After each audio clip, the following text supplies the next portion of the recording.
안녕하세요, 여러분. 저희 크게 인사 다시 한번 할까요? 안녕하세요. 여러분은 얼마나 계획적으로 살아가고 계신가요? 왜 웃으시죠? 하루 필름 사진 부스가 멜번에 들어왔어요. 하마 필름이라 그래서 두 군데가 있는데요. 20세 이하 친구들은 벌써 많이들 이용하고 있다고 들었습니다. 그래서 저도 얼마 전에 함께 사는 친구와 함께 사진을 찍으러 갔었어요. 아니 지금 말고 죄송해요. 이걸 맞췄어야 되는데 미안해요. 찍으러 갔었어요. 저희는 들어간 순간부터 굉장히 전략적으로 미션, 아니 즐거운 추억 남기기에 임했습니다. 일단 머리에 무엇을 쓸지 두 가지를 정했어요. 하나는 예쁜 거, 하나는 웃긴 거 해가지고 한참 동안 골라서 드디어 한 부스에 들어갔습니다. 들어가서는 이제 한 컷당 어떤 포즈, 막 꽃받침, V 막 이런 거를 또 저희가 계획을 했어요. 그래서 무슨 포즈를 할지, 예쁜 표정 3가지, 웃긴 거 3가지 해서 또 한참 동안 고르고 드디어 사진을 찍기 시작하는데, 처음에는 머리띠 끼고 예쁜 컷들을 찍고, 그리고 중간에 재빨리 머리띠를 벗고 모자를 써가지고 웃긴 컷들을 찍고, 그렇게 저희는 약속한 포즈들을 계획했던 대로 척척 해 나갔습니다. 이제 촬영을 마치고 한숨 좀 돌리며 베스트 컷을 고르는 시간이 왔습니다. 저희는 원하는 대로 사진을 나열하기 위해서, 그리고 다 고만고만한 사진들 중에 최고의 컷을 고른다고 엄청 신중하게 골랐습니다. 근데 딱 한 컷만 고르면 됐을 바로 그때에 갑자기 다음 화면으로 넘어가 버리는 거예요. 저희는 소리 질렀어요. 시간 초과로 인해서 마지막은 랜덤으로 아무 사진이 들어갔고, 이렇게 언밸런스한 결과가 나왔습니다. 원래는 머리띠 3개, 웃긴 거 3개, 여기에 모자 쓴 게 들어갔어야 되는데, 그래가지고 저희가 그렇게 고심하고 정성 들였던 계획이 방심한 사이에 물거품이 돼버린 것이죠. 저희는 그곳을 나와서도 이 사진을 볼 때마다 절규했어요. 너무 아깝다. 그리고 저는 속으로 생각했죠. 이것이 바로 인생이지. 안 보여줘도 돼요?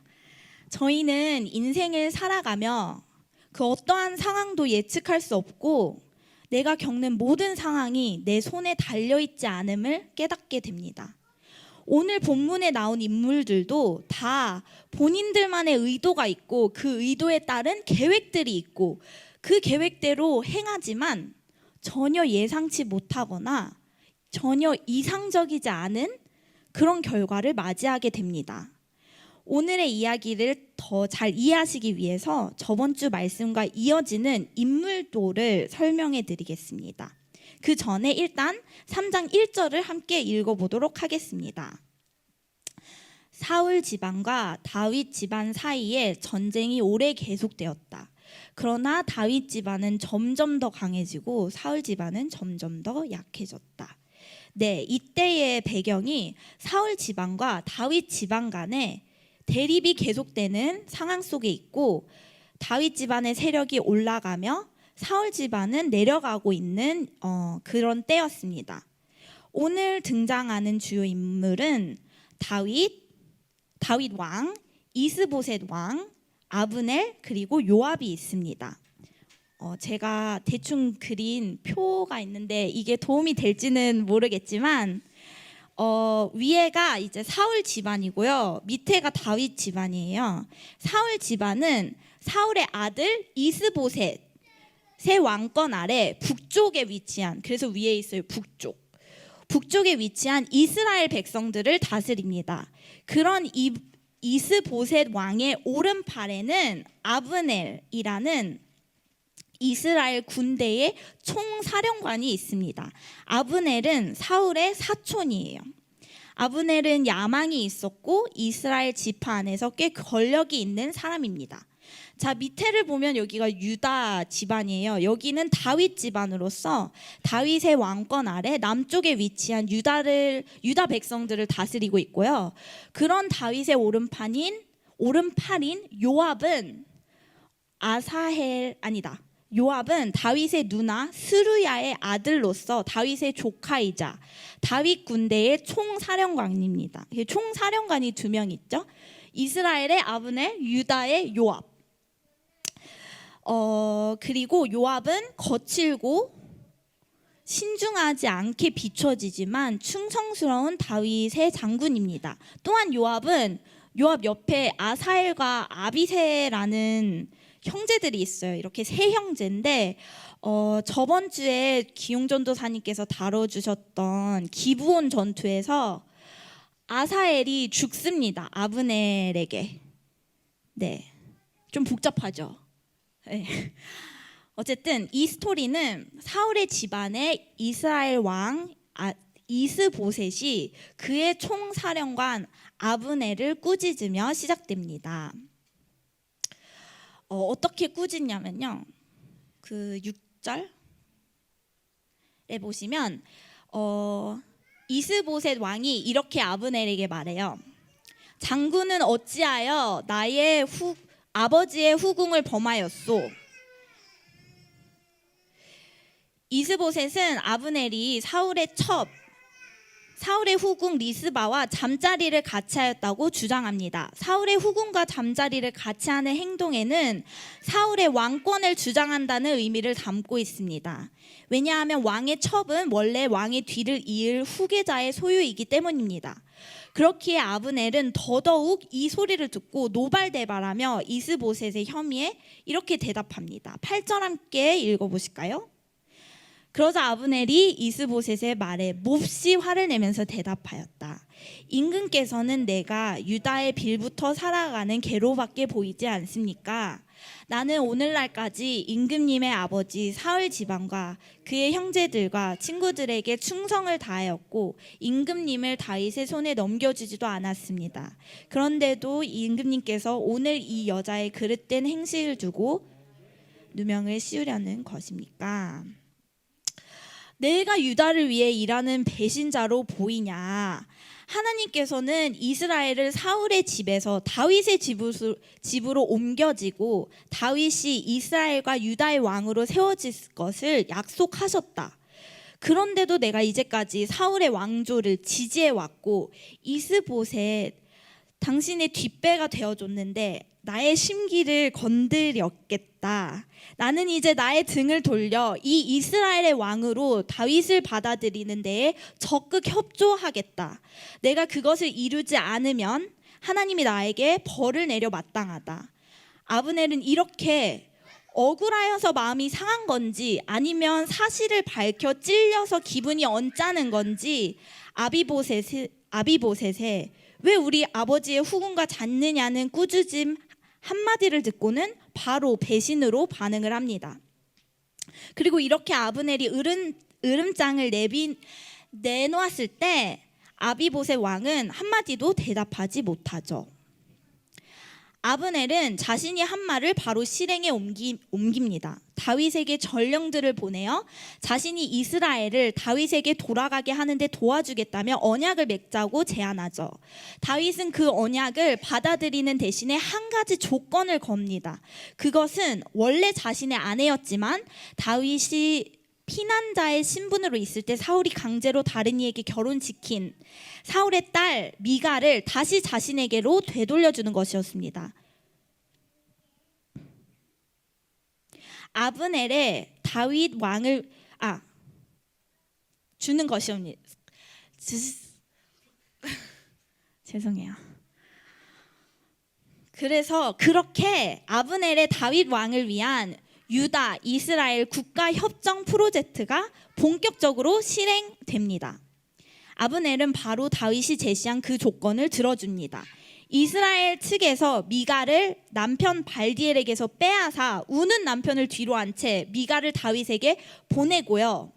이제는 이스라엘 장로들을 설득하기 시작합니다. 17절이랑 18절 보여주세요. 여호와께서 이렇게 말해요. 이스라엘 장로들에게 이제 아브넬이 가서 이렇게 설득을 해요. 여호와께서 이미 다윗을 임금으로 부르셨습니다. 지금 현 유다의 왕 다윗이 이스라엘까지 다스리게 되면 블레셋과 같은 모든 대적들로부터 이스라엘을 구해줄 것입니다. 그러니 우리 이스보벳을 버리고 다윗을 왕으로 받아들입시다. 이렇게 얘기하고 아브넬은 전략적으로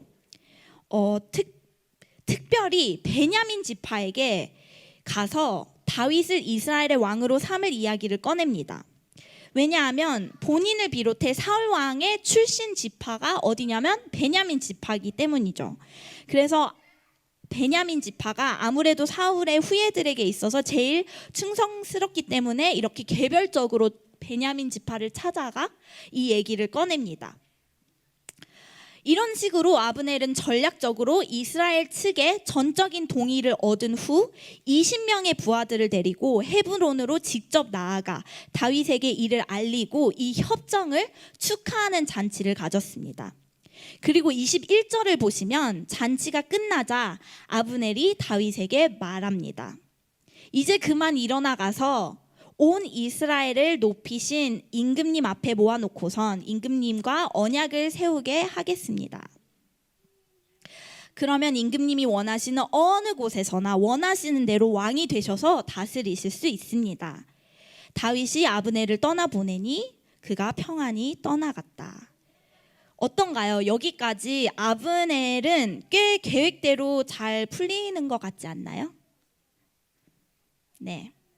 다윗과 아브넬의 언약이 순조롭게 마감되고 아브넬이 평안히 집으로 떠나가는 바로 그때에 적군들을 습격 나갔다가 노력한 물건들을 들고 요압이 등장합니다.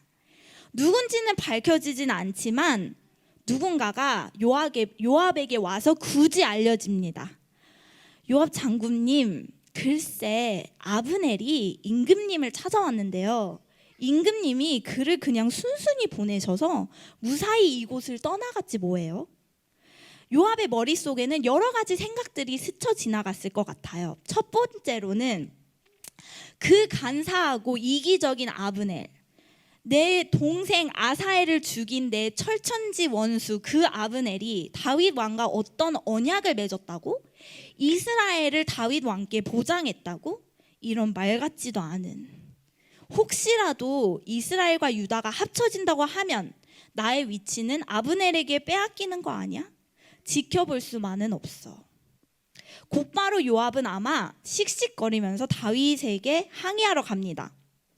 아브넬은 임금님을 속이려고 온 것이며 임금님의 드나드는 것을 살피고 임금님의 일거일투족을 감시하러 온 거예요. 임금님, 그 자는 스파이예요. 절대 믿으시면 안 돼요. 어찌하여 그를 그냥 보내어서 가게 하셨습니까? 요압은 그렇게 다윗에게 얘기하고 다윗의 뒤에서 일사천리로 움직이기 시작해요. 사람들을 보내어 아브넬을 뒤쫓게 하였고 멀리 가지 않았던 그를 시라 우물이란 곳으로부터 헤브론으로 데리고 다시 돌아왔습니다. 요압은 그와 조용히 이야기하려는 듯이 아브넬을 헤브론 성문 안으로 들어오게끔 유인하여 거기서 아브넬의 배를 찔러서 죽였습니다. 바로 그때 요압은 그토록 원하던 자신의 동생 아사엘의 원수를 갚게 되었습니다.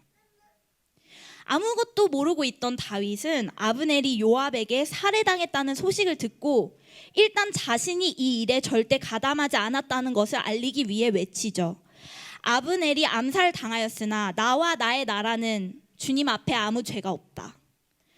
아무리 아브넬이 대립관계에 있던 사울 집안의 앞잡이이고 요압은 자신의 혈통, 자신의 조카라 할지라도 이 사건은 다윗에게 큰 충격, 수치와 곤란함을 안겨주었습니다. 뭐 다윗의 조카이고 유다의 총 군대의 대장이고 자신의 동생을 죽인 분한 마음에 적군의 아브넬을 죽인 거 좀 눈 감아 줄 수도 있는 거 아니야? 라고 생각하실 수도 있어요, 사실. 하지만 그렇게 간단한 문제가 아니었습니다. 첫 번째로 요압의 살인은 정당하지 않았습니다.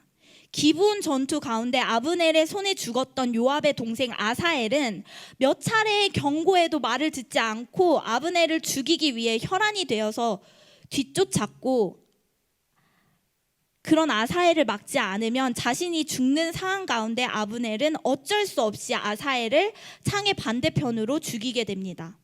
아브넬이 아사엘을 죽인 것은 나쁜 의도를 가지고 계획한 살인이 아니었기 때문에 아브넬에게 되갚아주기 위해 그를 죽인 요압의 살인은 정당하지 않았으며, 또한 아브넬의 살인은 헤브론에서 벌어졌습니다. 헤브론은 피난처이자 법적으로 이런 복수가 절대로 이루어지면 안 되는 신선한 도피성이었습니다. 마지막으로 요압은 다윗이 왕으로 있는 유다에서 가장 높은 관직에 앉아있던 자들 중 한 명이었고, 이스라엘 측에서는 다윗이 아브넬을 죽이라는 명령을 내렸을 것이라는 합리적인 의심을 할 수도 있었습니다. 이스보셋의 왕국에서는 다윗이 자신의 왕위를 지키기 위해 사울의 모든 친인척을 죽이는 행동으로 보여졌을 수도 있습니다. 그렇기 때문에 다윗은 자신이 아브넬의 살인과는 무관하다는 것을 온 백성과 이스라엘에게 확신시켜주기 위해 모든 방법을 총동원합니다. 다윗은 요압과 그의 후손들에게 병, 기근, 그리고 끔찍한 죽음 등을 맞이할 것이라며 요압 자신의 조카를 저주합니다. 더 나아가 아브넬의 죽음을 큰 비극으로 여겨 온 백성들이 아브넬을 추모하게 하였고, 장사를 지내며 아브넬의 무덤 앞에서 다 같이 목 놓아 울었습니다. 다윗은 아브넬을 위해 죽음을 슬퍼하는 노래를 만들어 불렀고, 애도의 표시로 금식까지 하였습니다. 그리고 다윗의 이러한 발언과 모습을 보고 백성들은 마음을 좀 놓았던 것 같습니다. 35절에서 36절 함께 읽어보겠습니다. 날이 아직 채 저물지 않았을 때에 온 백성이 다윗에게 와서 음식을 들도록 권하니, 다윗이 맹세하였다. 오늘 해가 지기 전에 내가 빵이나 그 어떤 것을 마시라도 보면 하나님이 나에게 어떤 벌을 내리셔도 마땅하다. 온 백성이 그것을 보고서 그 일을 좋게 여겼다. 다윗 왕이 무엇을 하든지 온 백성이 마음에 좋게 받아들였다. 특히 아직 다윗을 완전히 왕으로 삼지 않은 이스라엘에게도 이스라엘의 통치를 눈앞에서 놓친 다윗이 무력으로 이 상황을 자신의 뜻대로 진압하는 것이 아닌 평화로운 방법을 택하는 왕이라는 것을 보게 되었을 것입니다. 사실상 이 스토리가 다윗에게는 왕의 권위를 행사하기 아주 좋은 시점일 수도 있었습니다. 하지만 다윗은 정치적으로 누구의 편에도 서지 않았으며, 이스라엘을 포함한 국가 전체를 통치하는 기회를 놓쳐도 자신의 뜻대로 자기의 힘으로 이뤄내려고 하지도 않았습니다. 유진 피터슨이 얘기하셨듯 There is no need for hurry if you're confident in who you are in God. 여기는 안 넣었어요. 죄송해요. 한 번 더 읽을까요? There's no need for hurry if you're confident in who you are in God. 하나님 안에서 자신이 누구인지 확실히 아는 사람은 서두르지 않습니다. 조급해하지 않습니다. 다윗은 이미 자신이 하나님께서 기름 부으신 이스라엘의 왕이라는 것을 확신했고, 국가 전체의 왕위에 오르려고 자신만의 계획을 세우고 조급해하지도 않았습니다. 그렇다면 오늘 아주 길었던 본문 말씀의 마지막 구절을 함께 읽어볼까요? 시작. 수르야의 아들들이 나보다 더 강하니 비록 내가 기름 부음을 받은 왕이라고 하지만 보다시피 이렇게 약하오.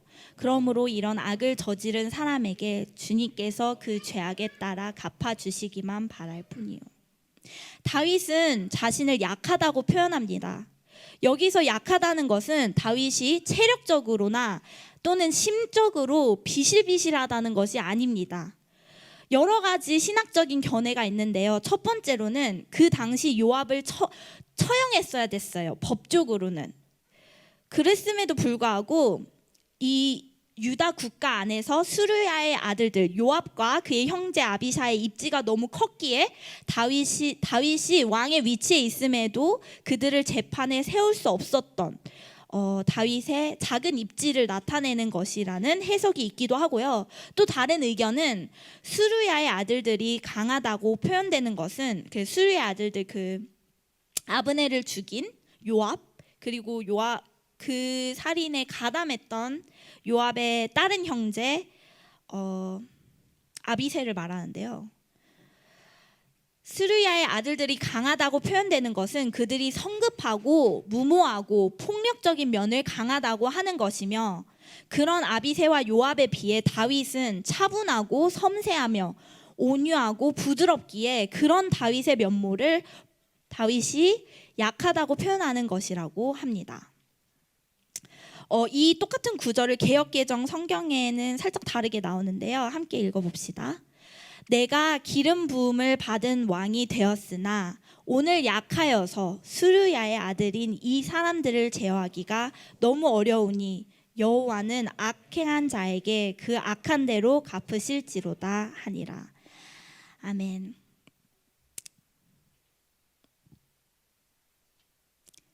여기서 개역개정 말씀을 보면 스루야의 아들은 나보다 강하다, 제어하기가 너무 어렵다고 합니다.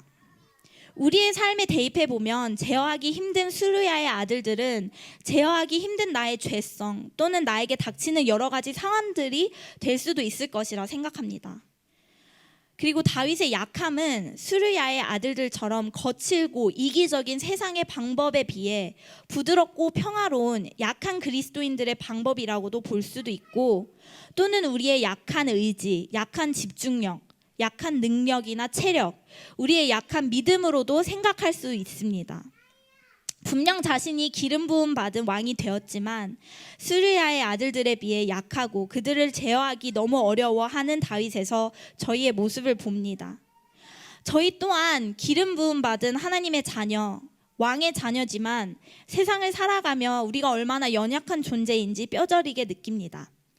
세상에 비해 너무 무르고 의지가 약하고 체력이 약하고 재력이 약하고 우리의 능력이 약하고 믿음이 약하다고 느끼는 저희는 스스로 처한 상황을 제어할 수도, 내 안의 죄성을 제어하기도 힘듭니다. 하지만 다윗은 자신이 왕이지만 이렇게 약하다는 고백에서 멈추지 않았습니다. 다시 한번 39절을 읽어봅시다.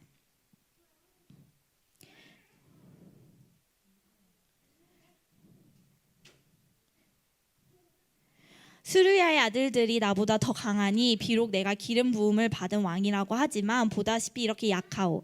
그러므로 이런 악을 저지른 사람에게 주님께서 그 죄악에 따라 갚아주시기만 바랄 뿐이요. 다윗은 어떻게 하죠? 자신이 약하기 때문에 하나님을 바라보고 하나님을 의지합니다. 그리고 하나님의 뜻에 맡깁니다. 수많은 시편의 노래들을 보면 다윗이 얼마나 하나님을 많이 불렀고 하나님을 부를 때마다 그 안에서 얼마나 큰 평안과 위안과 기쁨을 얻었는지 알 수가 있습니다. 다윗이 자신의 약함을 인지하고 주님을 의지했듯 저희도 내가 약하다 느낄 때 주님을 의지해야 합니다. 그리고 주님을 의지하는 자세는 바로 기도하는 자세입니다. 온 이스라엘의 왕이었던 다윗뿐만 아니라 온 만물의 왕 되신 그리스도 예수님도 기도하셨습니다. 하나님의 아들 되신 예수님, 심지어 모든 상황을 통제하실 수 있고 아무런 고통도 연약함도 느끼시지 않아도 되는 예수님께서도 우리를 살리시기 위해 극심한 고통과 연약한 가운데 하나님을 찾았고 이렇게 기도하였습니다. 누가복음 말씀에 아버지, 만일 아버지의 뜻이면 내게서 이 잔을 거두어 주십시오. 그러나 내 뜻대로 되게 하지 마시고 아버지의 뜻대로 되게 하여 주십시오.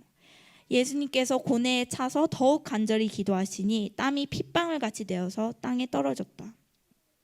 하나님의 아들, 아니 하나님 그 자체이신 예수님께서도 이렇게 하나님 아버지를 의지하며 하나님의 뜻을 이루기 위하여 간절히 기도하셨는데, 이 세상을 살아가는 우리가 어찌 우리 자신의 계획을 믿고 기도하지 않으며 살아갈 수 있을까요? 세상은 우리에게 이렇게 말합니다. 기도할 시간이 어디 있느냐? 앞서가기 위해서, 아니 그냥 평균만 하려고 해도 잠자는 시간 줄여가며 일하고 공부하고 다른 이들을 밟고 거칠게 바쁘게 살아가라고 그렇게 말합니다. 하지만 우리가 하나님의 뜻대로 살아가기 위해서는 다윗처럼 내가 누구인지 알며 나의 연약함을 대면하고 온유하게 하나님을 의지하며 하나님의 뜻대로 되길 기도하며 살아가야 합니다. 유진 피터슨 목사님이 이렇게 얘기했습니다. 기도에 대해서 In order to be effective, prayer has to be the first thing we do, not the last thing. 그리고 존 바니언이라는 신학자분이 You can do more than pray after you have prayed, but you cannot do more than pray until you have prayed. 이게 다 무슨 말일까요? 기도 그 전 거 보여주세요.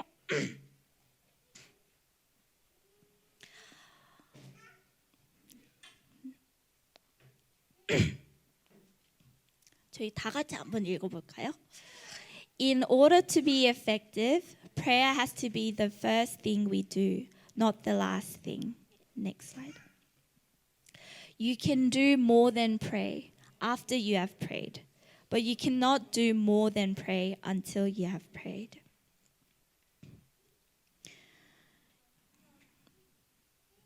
저희 다음는 교회가 다윗처럼 겸손하게 예수님처럼 간절히 주님을 찾고 주님을 의지함으로 기도하는 교회가 되기 원합니다.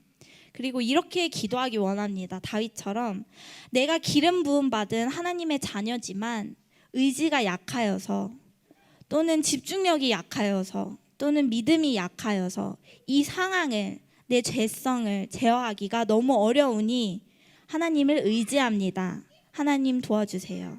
저희를 통하여 주님의 뜻을 이루어 주세요. 아멘. 저희 다 함께 찬양하고 기도합시다.